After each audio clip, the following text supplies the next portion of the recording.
frères et sœurs, ça fera que tu auras. Regardez, il y a des chantres que je ne vois plus.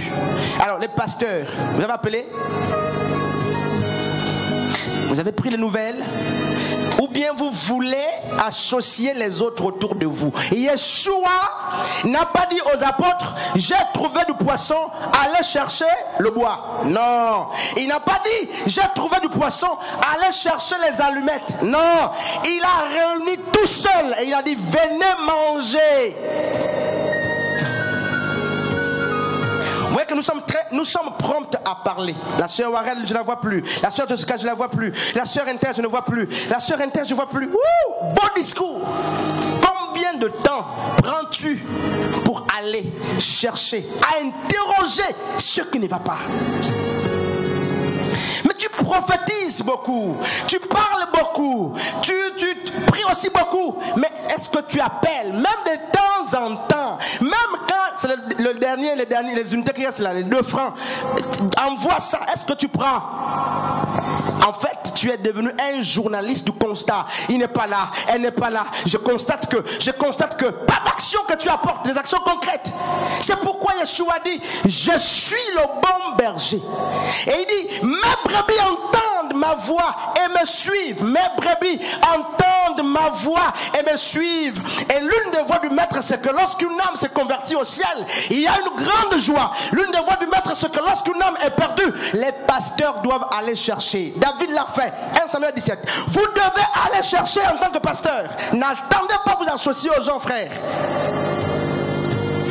N'attendez pas que... Non, accompagne-moi. Il faut que l'église me ouvre ses caisses et me donne le transport à ton âge, pasteur, à ton âge.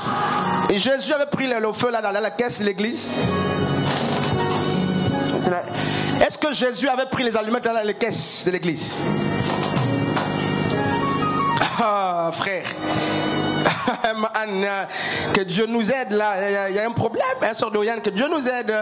Il y a un bon son là qui est en train de me siffler là tout à l'heure. On va chanter ça certainement. Nous comptons sur ton aide, n'est-ce pas?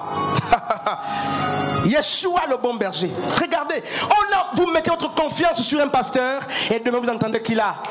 C'est lui qui est parti avec la femme d'un autre pasteur. C'est lui qui fait le complot. C'est pourquoi, frère, nous devons nous considérer tous comme étant à la base des brebis. Et ayons, n'est-ce pas, à l'idée que nous avons tous un grand berger, le bon berger. Je ne suis pas le bon berger. Berger, oui, mais il y a un bon berger. Le vrai berger n'a pas de limite. Le vrai berger te comprendra. Même si ta situation est devenue incurable, lui, il va te comprendre. C'est le psaume combien là? Esaïe combien? Le chant que tu as chanté là. Si une mère, n'est-ce pas? Hein? Esaïe 49 verset 15. Ça, vous étudiez avec mes leçons, ça c'est. Même si un père abandonne son enfant, moi l'Éternel, je ne l'oublierai jamais. Et Yeshua, Paul a dit, soyez mes imitateurs comme je suis l'imitateur de Christ. Le berger a pour modèle la personne de Yeshua Hamashiach.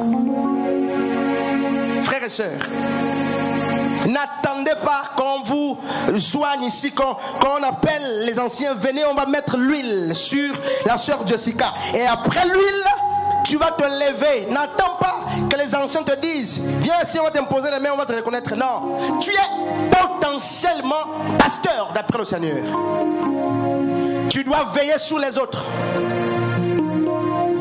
Et il dit, il a dit à Pierre, même tu Pierre, 3 fois, Pierre dit, tu sais je t'aime, tu sais je t'aime Seigneur. Même tu es d'un amour agapé, non je t'aime d'un amour philéo. Après il dit, paix mes brebis, paître, c'est quoi?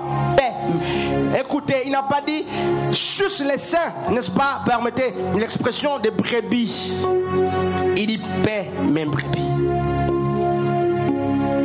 Ma grand-mère, vraiment je préfère parler d'elle. Vous voyez les saints de ma grand-mère, c'est fini tout ça.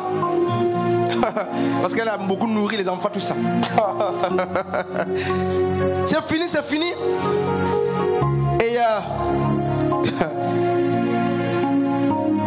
Et même Violette rit. Ah, Seigneur. Et lorsqu'un pasteur a oublié sa fonction, celle qui consiste à paître, donc nourrir et soigner, veiller sur, donner à manger, tout ça, qu'est-ce qui se passe? Ce pasteur se comporte comme qui? Mais comme un jeune vaillant qui a tous ses sens et qui va sur une grand-mère qui n'a plus le lait, qui n'a plus le sein et qui dit viens me donner le sein là, je vais prendre le lait. Hein, pasteur, lorsque vous prenez l'argent du peuple, lorsque, n'est-ce pas, vous voulez que le peuple vous visite toujours, vous les pasteurs, lorsque c'est vous, n'est-ce pas, qui êtes assis pour que le peuple se déplace, vous êtes comme ces jeunes vaillants qui partent vers les grand-mères qui n'ont plus le sein, n'est-ce pas, le lait, et vous prenez, vous sucez ça pour les tuer une bonne fois. Oh frères et sœurs, et ça, regardez ce qui se passe. Je vais finir à midi pile. Qu'est-ce qui se passe, frère? Le problème, c'est que le Seigneur veut que nous ayons des cœurs de bergers. Regarde. Le cœur de berger, c'est quoi? C'est pas l'église. Le cœur du berger, c'est pas la prédication. Ah non, c'est facile. Ça, c'est très facile. C'est très facile que je dise à la sœur Merveille, viens prêcher. Prêcher, elle part.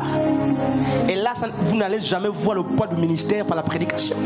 Il n'y a pas de pression à la prédication, sauf quand vous voulez vous-même faire vos choses.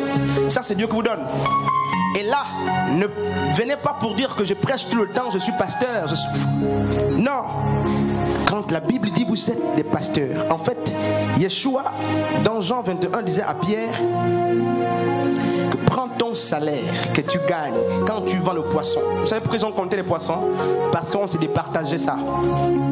On partageait le poisson entre tous les pêcheurs.